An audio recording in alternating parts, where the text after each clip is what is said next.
नवी मुंबईतील एपीएमसी मार्केटमधील व्यापारी तसंच कामगारांमध्ये असंतोष पसरलाय। राज्य सरकारने भाजीपाला, फळं आणि कांदा बटाटा हे कृषी उत्पन्न बाजार समितीतून वगळण्याचा घेतलेला निर्णय हे त्यामागचं मुख्य कारण। या पार्श्वभूमीवर एपीएमसी मार्केटमध्ये या सभेचं आयोजन करण्यात आलं। सरकारच्या या निर्णयामुळे कृषी उत्पन्न बाजार समित्यांमधील व्यापारी तसंच कामगारांच्या रोजीरोटीचा प्रश्न निर्माण होईल अशी भीती व्यापाऱ्यांनी यावेळी व्यक्त केली। जर शासन चर्चा करायला तयार नसेल तर आम्ही 8 जून नंतर एक सर्व महाराष्ट्रातील बाजारपेठा, माथाडी कामगार, व्यापारी सर्वांची एक बैठक आयोजित केलेली आहे।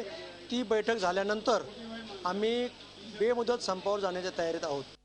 राज्यभरातील बाजार समित्यांमध्ये लाखो माथाडी कामगार काम करत असून एकट्या मुंबई कृषी उत्पन्न बाजार समितीत 25,000 माथाडी कामगार काम करतायत।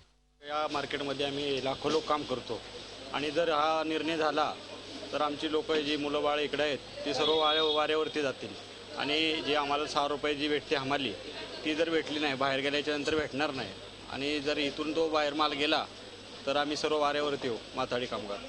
येत्या 8 जून पर्यंत सरकारने हा निर्णय मागे न घेतल्यास आंदोलन छेडण्याचा इशारा कृषी उत्पन्न बाजार समितीचे व्यापारी आणि कामगारांनी दिलाय। Swati Naik, Zee media, Navi Mumbai. Zee 24 तास रहा एक पाऊल पुढे।